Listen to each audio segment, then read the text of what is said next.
Kita akan lihat bersama pada ayat yang pertama sampai ayat yang ke-6. Bersama kita baca ayat-ayat ini, ayat 1 sampai ayat yang ke-6. 1, 2, 3. Pada zaman para hakim memerintah, ada kelaparan di tanah Israel. Lalu pergilah seorang dari Betlehem Yehuda beserta istrinya dan kedua anaknya laki-laki ke daerah Moab untuk menetap di sana sebagai orang asing. Nama orang itu ialah Elimelech, nama istrinya Naomi, dan nama kedua anaknya Mahlon dan Kilion. Semuanya orang-orang Efrata dari Betlehem Yehuda. Dan setelah sampai ke daerah Moab, diamlah mereka di sana. Kemudian matilah Elimelech, suami Naomi, sehingga perempuan itu tertinggal dengan kedua anaknya. Keduanya mengambil perempuan Moab, yang pertama bernama Orpa, yang kedua bernama Ruth, dan mereka diam di situ kira-kira 10 tahun lamanya. Lalu matilah juga keduanya, yakni Mahlon dan Kilion, sehingga perempuan itu kehilangan kedua anaknya dan suaminya. Kemudian berkemaslah ia dengan kedua menantunya, dan ia pulang dari daerah Moab, sebab di daerah Moab ia mendengar bahwa Tuhan telah memperhatikan umatnya dan memberikan makanan kepada mereka. Puji Tuhan, Bapak Ibu Saudara. Kita melihat di sini bagaimana ayat pertama dimulai ada kelaparan di tanah Israel. Saudara, Alkitab selalu fair, ya. Alkitab mengungkapkan semua fakta yang terjadi. Alkitab tidak menyembunyikan sesuatu bahwa mengikut Tuhan itu tidak ada masalah. Mengikut Tuhan itu tidak ada perubahan-perubahan yang kita alami. Kita akan mengalami yang namanya perubahan-perubahan dalam hidup ini. Kita akan mengalami keadaan-keadaan yang kadang-kala enggak kita inginkan, dan itu diizinkan Tuhan terjadi dalam hidup saya dan saudara. Itu sebuah fakta bahwa sesuatu yang salah, saudara, kalau kita berpikir bahwa ikut Tuhan maka tidak ada masalah yang kita akan hadapi, tidak ada pergumulan-pergumulan yang cukup berarti yang kita akan hadapi, tidak. Bahkan kadang-kala ketika kita lagi sungguh-sungguhnya sama Tuhan, tantangan itu datang. Lagi sungguh-sungguhnya sama Tuhan, masalah yang besar itu datang. Lagi sungguh-sungguhnya sama Tuhan, perubahan yang drastis dalam hidup kita itu Tuhan izinkan terjadi. Seperti yang dicatat dalam kitab Rut ini, saudara. Dan bagaimana kemudian itu menunjukkan seperti apa kita, rohani kita, kesetiaan kita, kehidupan kita sebagai orang percaya. Dan seringkali itu akan membuktikan seperti apa kualitas hidup saya. Kenapa? Karena di sini kita melihat, lalu kemudian Elimelech sebagai seorang kepala rumah tangga, dia berpikir keras, nggak salah, saudara, nggak salah. Ya. Bagaimana caranya untuk bisa mengatasi kondisi ini? Lalu dia berpikir untuk pindah ke Moab. Dan ini, saudaraku, ini yang seringkali terjadi dalam hidup saya dan saudara. Ketika kita menghadapi yang namanya pergumulan hidup, tindakan yang seperti ini yang seringkali kita ambil juga. Yang saya katakan, saudaraku, bahwa Elimelech ini berjalan mundur. Moab, kalau saya melihat dalam kamus Alkitab, itu artinya benih dari Bapa, ya, benih dari Bapa. Kalau saudara melihat, Elimelech itu sekarang ada di Betlehem Yehuda, rumah roti. Ya, saudara tahu, ya, roti itu dibuat dari gandum, bukan benih lagi. Artinya begini loh, ada tahap proses dari benih jadi gandum, lalu kemudian diproses jadi tepung, lalu kemudian jadi roti. Ya. Betlehem Yehuda itu rumah roti. Tapi apa yang terjadi? Ini yang saya katakan, perjalanannya Elimelech mundur, bukan maju. Ya, sudah di rumah roti. Benih ini sudah tumbuh jadi gandum. Gandum ini sudah diolah jadi tepung. Tepung ini juga sudah diolah lagi, saudaraku, jadi roti. Tapi apa? Dia kembali kepada Moab. Apa itu Moab? Artinya benih dari Bapa. Balik lagi, itu yang namanya perjalanan mundur. Ya, seringkali yang terjadi dalam hidup kita, saudaraku, tanpa kita sadar atau kita sadar, di tengah-tengah kondisi di mana perubahan-perubahan yang tidak kita inginkan itu terjadi, kita melakukan sikap yang sama, kita mengambil tindakan yang sama, kita mundur, bukannya maju, tapi kita mundur. Dan apa yang terjadi dengan mereka? Keadaan yang lebih buruk. Percayalah saudara, di tengah-tengah situasi apapun kita harus tetap maju di dalam Tuhan. Ada amin saudara. Karena kalau kita mundur, saudara, kalau kita mundur, maka apa yang terjadi dengan Elimelek akan juga terjadi menimpa saya dan saudara. Bahwa keadaan kelaparan itu bisa terjadi oleh setiap orang percaya, dalam kehidupan orang percaya bisa terjadi. Tapi kemudian cerita yang selanjutnya ini berbeda. Cerita yang selanjutnya, kalau bicara tentang kelaparan itu saya percaya ada rencana Tuhan yang sedang dinyatakan. Tapi kalau bicara tentang kemudian Elimelek mati, Mahlon Kilion mati, nah itu saya sudah gak bisa jawab. Itu sesuatu yang saya percaya itu sudah di luar rancangan. Itu hanya sebagai sebuah sebab akibat dari pilihan mereka. Kalau bicara kelaparannya, nggak ada yang dosa di sana, nggak ada yang salah di sana. Memang Tuhan izinkan itu terjadi, dan saya dan saudara bisa mengalami keadaan seperti itu. Dan mungkin saudara dan saya sedang mengalami situasi yang seperti itu. Masa-masa kritis, kita nggak suka saudara dengan sebutan dengan masa kelaparan itu nggak enak. Saya tidak bilang bahwa masa kelaparan ini enak saudara, ada Tuhan yang nggak enak, secara daging nggak enak. Kita akan dibuat pusing, kita akan dibuat mumet saudara. Kenapa? Karena nggak cuma masalah kelaparan, tapi ini berkaitan dengan hal-hal yang lainnya lagi.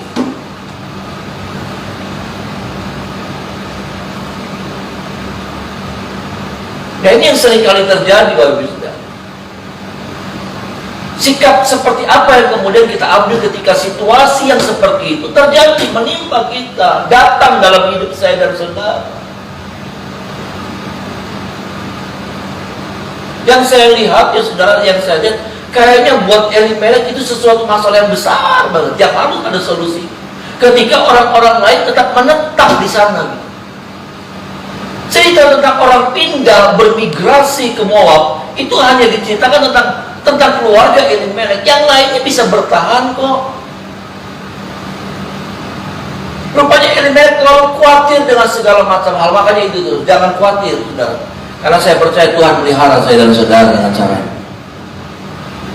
Ada masa-masa matahari itu gelap, ada masa-masa matahari itu sepertinya nggak bersinar, ada masa-masa di mana sepertinya langit itu, awan itu menutup cahaya matahari.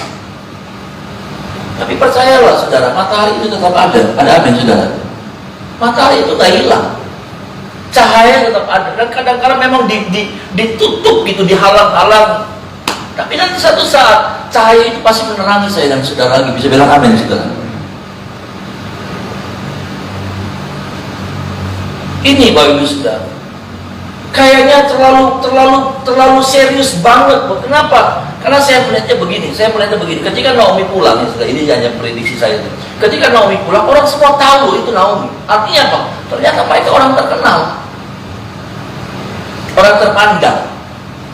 Ya, terpandang karena apa ya? Tentunya karena ekonomi mereka.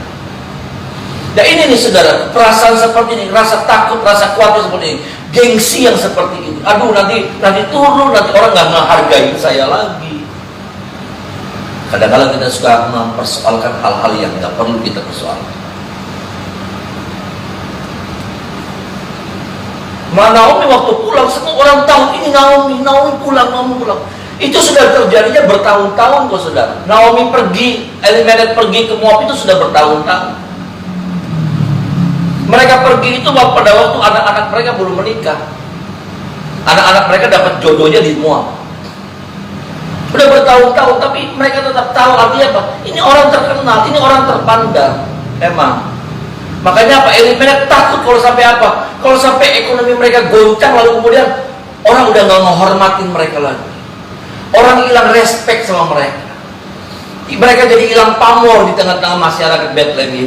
Mungkin seperti itu. Mengkhawatirkan sesuatu yang gak penting.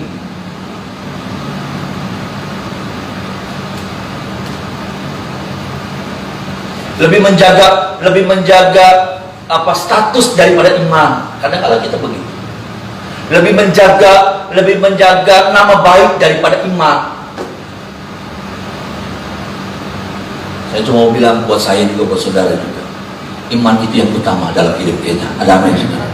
Iman itu yang kita harus jaga. korbankan yang lainnya, korbankan iman hanya untuk sesuatu yang sebetulnya nggak penting-penting amat.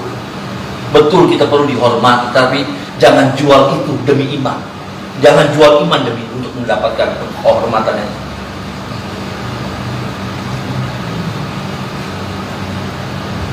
terlalu ekstrim, terlalu kuno, tapi nggak bisa bagusnya. Kita harus tahu mana yang prioritas, mana yang bukan prioritas. Bisa bilang amin, saudara. Kita harus tahu mana yang utama, mana yang bukan utama, mana yang cuma aksesoris. Kita lebih mengutamakan tentang yang aksesoris.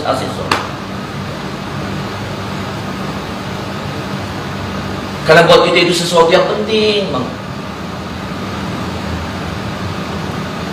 Ada orang kayak gini, sudah. Ada orang pakai gelang emas, pakai jam emas, pakai kalung emas, pakai anting emas, pakai semuanya emas, saudara. Tapi nggak pakai baju.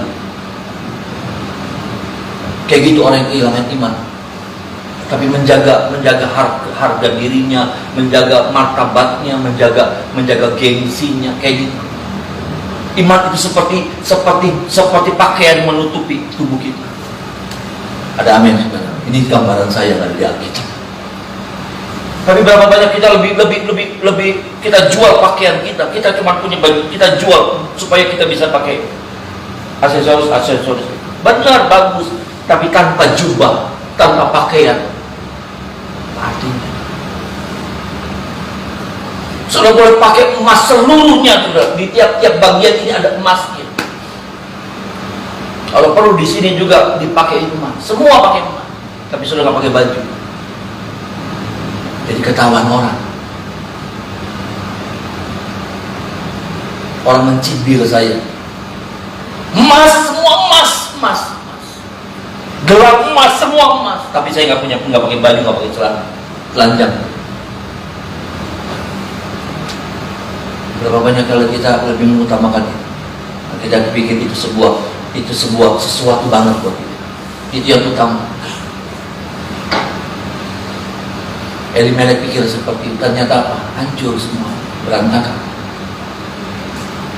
Ada saat matahari di atas kepala kita seperti tertutup awan. Usaha netang, dia memasukkan juga net.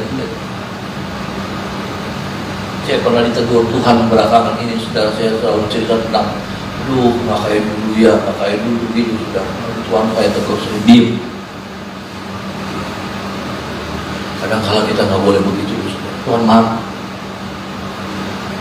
Kita besar-besarkan situasi sekarang yang kayaknya kita lagi goyang. Kita besar-besar. Padahal berpuluh-puluh tahun Tuhan pelihara saya dan saudara dengan cara yang ajaib. Ada amin, saudara. Sampai hari ini kalau kita ada masih bisa makan, masih bisa dapetin sesuatu. Bukankah itu karena berkat Tuhan? Ada amin, saudara. Karena kalau kita gede-gedein, kalau ini pendapatan kurang, saya kayak gitu, saya sampai malu. Ini saya jujur, ya, nggak kayak itu, nggak kayak lalu. Bukan kayak bilang lancang mulut. Saya diem, nggak mau lagi, nggak mau salah di hadapan. Kayak ada nada protes gitu. Ada seperti nada membanding-bandingkan situasi yang lalu dengan situasi sekarang. Benar, mungkin matahari nggak terlalu bersinar hari-hari ini buat kita. Tapi lihat, saudara. Tapi lihat, ayat yang ke-6 bilang begini, kemudian bergemalah ia dengan kedua menantunya, ia pulang dari daerah Moab, sebab di daerah Moab ia mendengar bahwa Tuhan telah memperhatikan umatnya dan memberikan makanan kepada mereka. Ada amin, saudaraku. Ada waktunya Tuhan limpahkan lagi, ada waktunya Tuhan curahkan lagi. Hidup kita belum selesai, keadaan ini nggak bisa mengakhiri hidup kita. Nggak bisa menghilangkan masa depan kita. Saya cuma mau bilang tetap masih ada masa depan yang cerah buat saya dan saudara. Amin, saudara.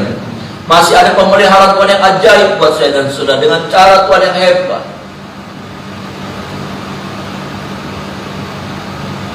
Periksa lagi hidup kita. Ketika tekanan itu datang, perubahan-perubahan dalam hidup ini terjadi, bagi saudara. Seperti apa hidup kita? Tetap berjalan maju atau kita seperti Elimelek yang mundur dari rumah roti yang berkelimpahan, balik lagi kepada biji benih dari Bapa. yang mesti ditanam, yang mesti dirawat, nanti tumbuh jadi gandum, nanti dipetik, saudaraku, disabit, ya saudaraku, lalu kemudian diolah, saudaraku, dihancurin jadi tepung, saudaraku, lalu baru kemudian diproses, lalu baru jadi roti. Perjalanannya mundur berapa tahap tuh? Kalau banyak kali kita mundur dari yang suka ibadah, dari suka orang yang suka berdoa, dari yang suka ibadah melayani Tuhan, jadi mulai dikurangi ibadahnya, mulai dihilangin doanya, mulai dihilangin. Ya itu mah terserah saudara. Saya hanya mengingatkan sebagai gembala jemaat yang percaya, saya harus menyuarakan ini. Mundur dari yang bukan cuma ibadah, tapi suka doa di rumah. Bukan cuma suka doa, tapi juga suka melayani. Bukan cuma suka melayani, suka memberi. Tapi semuanya mulai dihilang-hilangin.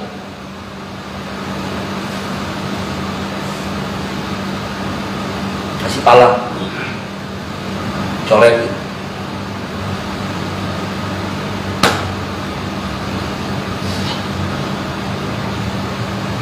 Kenapa?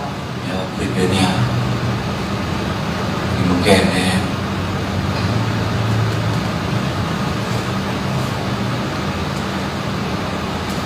benar, Elimelek juga punya banyak alasan kenapa dia seperti itu. Dan ketika kita juga berjalan mundur juga, kita juga punya banyak alasan. Jadi maaf saja, kadang-kadang, dan saya tahu Tuhan gak bisa mentolerir alasan-alasan saya. Mungkin saya sekarang gak enak ya.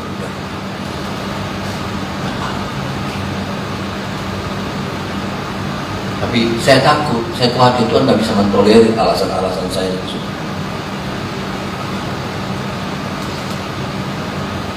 Ini bagian yang pertama, Ibu Saudara, ya kita melihat tentang suara Tuhan buat kita. Mungkin pada Bapak, saya percaya ini buat kita untuk mengingatkan saya dan saudara. Situasi bisa saja berubah, ya saudara. Dari buruk jadi baik, dari baik jadi baik sekali. Tapi juga bisa berubah dari baik sekali jadi buruk sekali. Ya kan, sudah seperti Ayub, dari baik sekali jadi buruk sekali, jadi ujung ke ujung.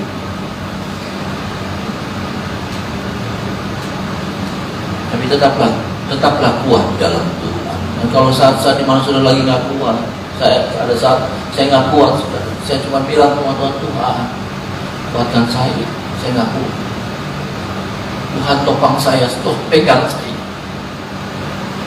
pegang saya, Tuhan, saya nggak kuat.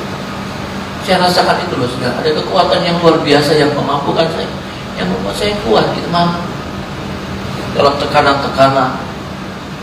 Sudah tahu dalam sinode sekarang lagi ampun. Tapi saya tertekan sekali sudah. Saya tertekan. Tapi saya dapatkan kekuatan itu, sukacita itu melimpah dalam hati saya, memampukan saya.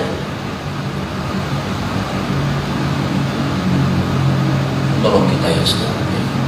Kita percaya kita punya Roh Kudus yang jadi penolong buat saya dan saudara. Penolong di tengah-tengah, di mana semua orang nggak bisa tolong kita, di mana semua orang nggak mampu tolong kita, di mana orang-orang nggak mau juga tolong kita. Tapi Roh Kudus siap untuk menjadi penolong buat saya dalam keadaan apapun dan seperti apapun kita. Dia tetap menjadi penolong buat saya dan saudara. Asalkan kita cuma berseru, Roh Kudus tolong, nggak kuat. Atau mungkin sudah kelepekan, atau mungkin sudah berjalan jauh dan sudah minta Roh Kudus balikin saya lagi. Dia akan balikin kita lagi. Ada amin saudara. Dia akan tarik kita lagi dengan caranya, dengan kasihnya, dengan kuasanya yang ajaib. Bagian yang selanjutnya ayat yang ke-8 sampai ayatnya yang ke-14. Ayat 8 sampai ayat yang ke-14. Bersama kita baca ayat ini sudah. 1, 2, 3. Berkatalah Naomi kepada kedua menantunya, pergilah, pulanglah masing-masing ke rumah ibunya, Tuhan kiranya menunjukkan kasih-Nya kepadamu seperti yang kamu tunjukkan kepada orang-orang yang telah mati itu. Dan kiranya atas karunia Tuhan kamu mendapat tempat perlindungan masing-masing di rumah suaminya. Lalu diciumnyalah mereka, tapi mereka menangis dengan suara keras dan berkata kepadanya, tidak, kami ikut dengan engkau pulang kepada bangsamu. Tetapi Naomi berkata, pulanglah anak-anakku, mengapakah kamu turut dengan aku? Bukankah tidak akan ada lagi anak-anak laki-laki yang kulahirkan untuk dijadikan suamimu nanti? Pulanglah anak-anakku, pergilah, sebab sudah terlalu tua aku untuk bersuami.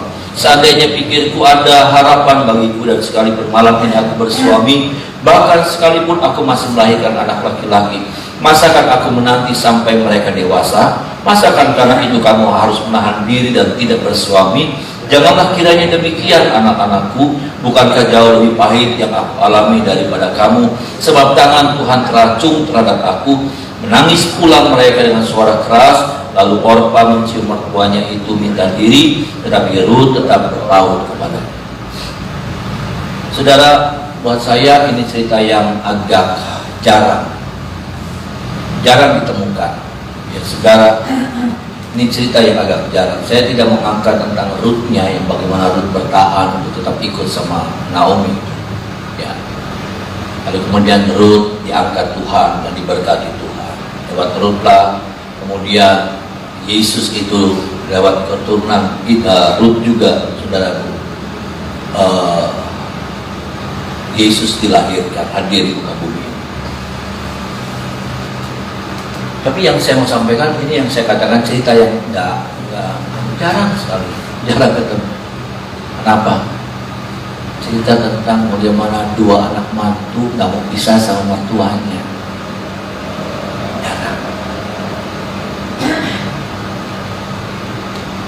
Jarang banget. Ya. Anak-anaknya sudah mati, ya, saudara. Dan saudara harus tahu bahwa Moab itu tanah air daripada Orpa dan Rut. Dan ketika Naomi mau pulang, ya, mereka berjalan sama-sama, mereka ikut. Mereka nggak mau berpisah dari mertuanya, itu jarang. Itu susah dicari, itu langka. Ada banyak juga anak mantu nggak mau ketemu sama mertua. Ya, saudara. Kalau mertua datang juga ngumpet. Kalau mertua datang pura-pura buru-buru pergi. Kalau mertua datangnya kayak gitu, saudara yang lebih tahu ya. Ya. Banyaknya juga kayak gitu, saudara. Ini sampai anak mantu, ya bukan karena mereka nggak bisa makan, sampai Naomi-nya juga miskin. Naomi-nya juga nggak punya apa-apa itu. Dan buat apa ikut orang asing? Lebih baik mereka tetap tinggal. Ini tanah air mereka punya kerabat, mereka punya saudara, mereka punya kenalan. Buat apa? Lebih beresiko. Tapi ngotot banget ini, walaupun Orpa pada akhirnya mundur. Tapi yang saya lihat tetap, saudara, dua mantu ini begitu nggak mau dipisahkan dari mertua.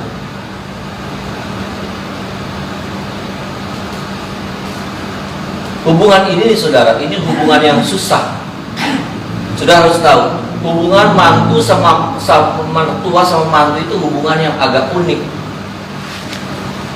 Itu hubungan agak unik. Itu hubungan yang agak rawan. Apalagi mantu perempuan sama mertua perempuan. Nah, itu tuh agak rawan. Ya, secara itunya tuh, saudara, ya. Agak rawan, bukan? Susah.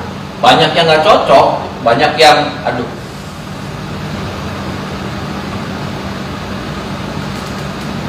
banyak yang ngalamin stuck dalam situasi, dalam hubungan ini, banyak yang stuck, banyak yang nggak bisa tembus, nggak bisa.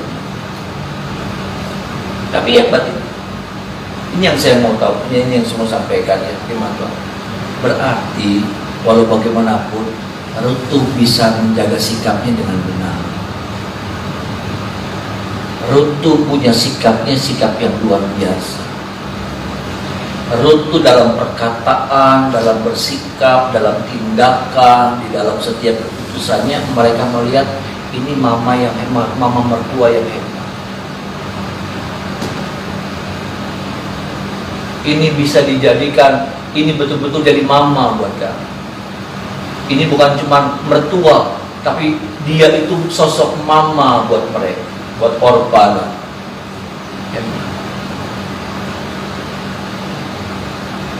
Maksudnya yang saya mau bilang, bagaimana Naomi, saudaraku, Naomi yang memang karena harus tunduk sama Elimelek ya saudara. Tapi Naomi punya nilai-nilai yang nggak luntur. Sebetulnya Naomi punya nilai-nilai yang nggak hilang ketika kelaparan datang. Sebetulnya nilai-nilainya Naomi nggak hilang. Cuman karena dia harus ngikut. Wanita zaman dulu itu harus tunduk sama suami. Nggak boleh ngelawan. Sekarang sih banyak yang ngelawan. Itu seperti itu. Tapi ketika dia pindah nilai-nilai rohaninya di sini, ini masih tetap terpelihara dengan baik, itu hebat. Makanya Tuhan selamatkan Naomi, bukan karena apa, ya. Tapi saya percaya karena ada nilai-nilai, ada sesuatu yang masih terpelihara utuh dalam hidupnya Naomi. Kesaksian hidupnya juga masih ada sampai orang-orang mantunya, saudaraku, mereka melihat ini sosok hebat buat kami. Makanya apa? Mereka nggak mau dipisahkan. Kalau sampai Naomi juga nggak bisa jaga kesaksian hidupnya, aduh, pengen buru-buru minggat baik, diusir iya. Ngomong anak-anak udah pada meninggal, ya saudara, papa mertua juga meninggal, usir udah. Enggak. Kenapa? Sekali lagi, karena ada yang tetap terjaga, karena ada yang tetap terpelihara dalam hidupnya Naomi. Itu yang saya temukan.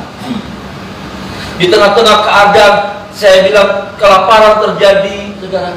Ternyata sebetulnya Naomi punya ini yang utuh, punya iman yang utuh, punya kesaksian hidup. Ketika dia juga pergi ke Moab, dia nggak dicemari sama Moab. Gayanya Moab, lingkungannya Moab, cara hidupnya Moab, dia tidak. Makanya apa? Ruth sama Orpa melihat ini beda ya. Ini beda.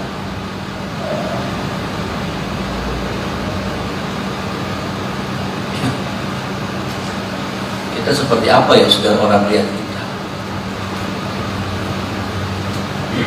Orang lihat saya seperti apa ya? Itu juga yang itu yang jadi pertanyaan besar. Orang lihat saya itu seperti apa? Orang lihat saudara seperti apa? Adakah mereka melihat ada sesuatu ketertarikan yang mereka lihat sampai mereka ini hebat ya? Ada penilaian yang luar biasa? Atau mereka lihat kalau mereka dekat saya, kayaknya ada bau yang gak enak dari hidup saya, gak nyaman gitu. Kalau dekat saya itu orang gak nyaman. Kalau dekat saya orang tuh kayak gitu tuh. Atau bagaimana? Paling tidak pagi ini kita merenung gitu. Jadi sebuah perenungan buat saya. Kita bicara jadi saksi, kita bisa jadi berkat, kita bicara jadi menyelamatin orang, kita bicara tentang menangkan jiwa. Tapi mari sama-sama kita lihat lagi hidup kita. Seperti apa hidup kita? Menariknya buat orang lain. Orang melihat ada sesuatu enggak? Nilai-nilai yang mereka temukan dari hidup saya dan sebagainya. Jangan sampai mereka lihat cuma ngomongnya baik, cuma pintar ngomongnya baik, atau ya cuman gaya yang baik. Ini firman bukan buat saudara saja, ini juga firman buat saya, supaya ini menjadi sebuah introspeksi buat saya, buat kita semua. Seperti apa sih orang? Selalu kita bilang saya itu baik, saya itu baik. Tapi apa menurut orang kita ini siapa? Apa gitu?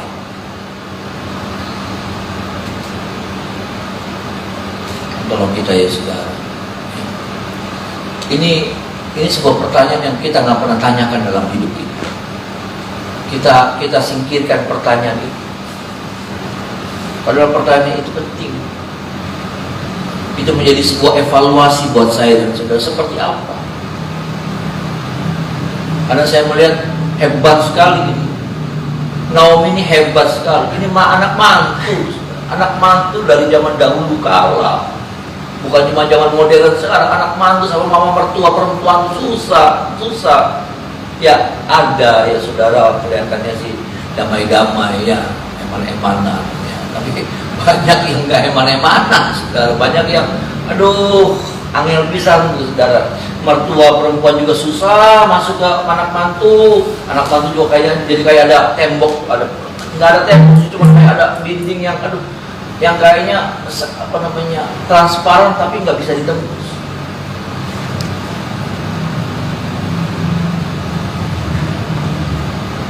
Kalau nggak mama mertua nyakitin, anak mantu yang nyakitin.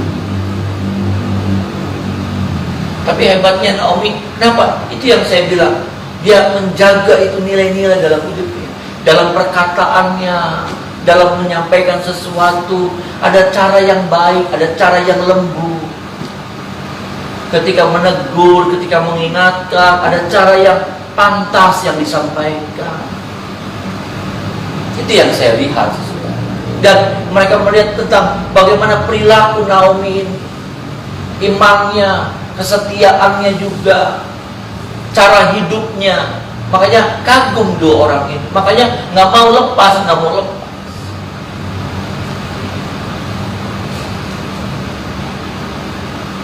Banyak hal yang Tuhan harus ubah dari hidup kita, dari hidup saya, dari hidup kita. Supaya apa? Betul-betul kalau usah kita bicara tentang Yesus, tapi orang bisa melihat Yesus hidup dalam hidup kita. Ada supaya Yesus kelihatan lewat hidup kita. Orang melihat ada sesuatu yang berbeda. Tuhan menolong kita. Mari kita menyembah Tuhan.